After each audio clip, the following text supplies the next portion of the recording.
गुजरात दंगों का इस्तेमाल कर पीड़ितों की भावनाओं का मजाक बनाने वाली तीस्ता सीतलवाड़ को 5 दिन की गुजरात पुलिस रिमांड पर भेजा गया है, जहां वो पूछताछ में ठीक से सहयोग नहीं कर रही हैं।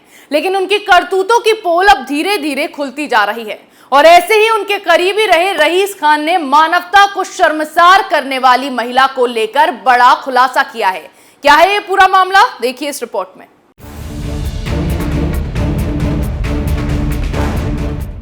गुजरात में 2002 में भड़के दंगों को अपने स्वार्थ के लिए इस्तेमाल करने वाली, लोगों के दर्द के खिलाफ आवाज उठाने का ढोंग करने वाली तीस्ता जावेद सीतलवाड़ जेल की हवा खा रही है।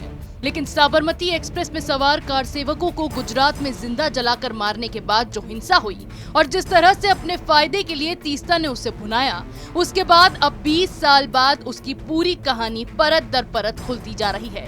कभी तीस्ता के करीबी रहे रईस खान ने गुजरात दंगों के बाद तीस्ता की उन काली करतूतों का खुलासा किया है जिसने इंसानियत को ही शर्मसार कर दिया।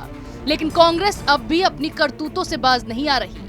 अब भी अपनी राजनीति करने के लिए वो एक ऐसी महिला के समर्थन में जंतर मंतर पर प्रदर्शन करती दिखाई दी है जिसने न जाने कितने बेगुनाहों को प्रताड़ित किया, कितने दंगा पीड़ितों को धोखा दिया और उनकी भावनाओं का मजाक उड़ाया। रईस खान ने खुद इस बात का खुलासा किया है कि तीस्ता की गिरफ्तारी उसी समय हो जानी चाहिए थी जिस वक्त उन्होंने हैवानियत की सारी हदें पार करने वाली इस महिला के खिलाफ FIR दर्ज करवाई थी। रईस और तीस्ता की मुलाकात 1992 में मुंबई दंगों के दौरान हुई थी, जब तीस्ता न्यूज़पेपर में रिपोर्टर थी। इसके बाद तीस्ता ने इस्तीफा देकर कॉम्बैक न्याय मंच नाम से एक NGO बनाया।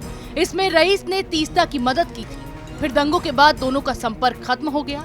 फिर साल 2002 के गुजरात हिंसा के दौरान तीस्ता ने उनसे संपर्क किया और हिंसा पीड़ितों की मदद के नाम पर मदद मांगी। ऐसे में रईस ने इसे नेक काम समझते हुए तीस्ता को नरोदा पाटिया, सरदारपुर आदि कई गाँव के हिंसा पीड़ितों से उन्हें मिलवाया।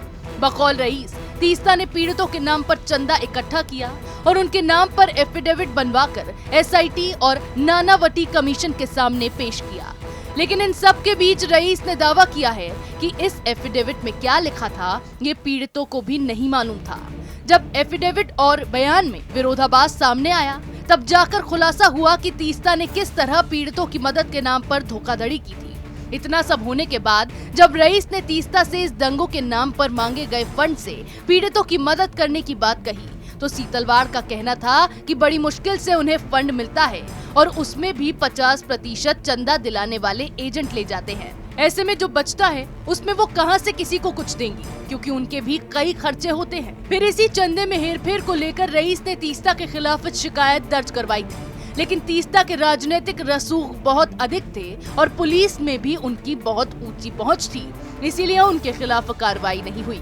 इधर तीस्ता की जालसाजी और धोखाधड़ी को नजरअंदाज कर 300 से अधिक कथित बुद्धिजीवियों और कार्यकर्ताओं ने दिल्ली के जंतर मंतर पर विरोध प्रदर्शन किया है। प्रदर्शनकारियों ने दूसरे एक्टिविस्टों की आवाज को दबाने के लिए इसे गुजरात ATS की सुनियोजित साजिश बताया है। कांग्रेस के वरिष्ठ नेता जयराम रमेश या अजय माखन, सभी ने इसमें मिलकर तीस्ता जैसी धोखेबाज महिला के खिलाफ इस प्रदर्शन में भाग लिया। शबनम हाशमी जैसी विवादित कार्यकर्ता और AISA के अध्यक्ष N साई बालाजी भी शामिल हुए। इन लोगों ने गिरफ्तारी को साजिश बताते हुए तीस्ता, पूर्व IPS RB श्री कुमार और संजीव भट्ट को रिहा करने की मांग की।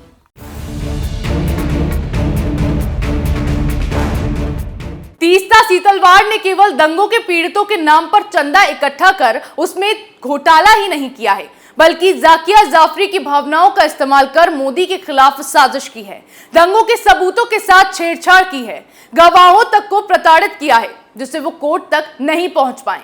लेकिन कांग्रेस जैसी पार्टी को यह सब दिखाई नहीं दे रहा, क्योंकि उन्हें केवल मोदी का विरोध करना है। और फिर सोनिया गांधी की करीबी पर इस बार गाज गिरी है, तो फिर से कांग्रेस पार्टी का तमाशा शुरू हो गया है।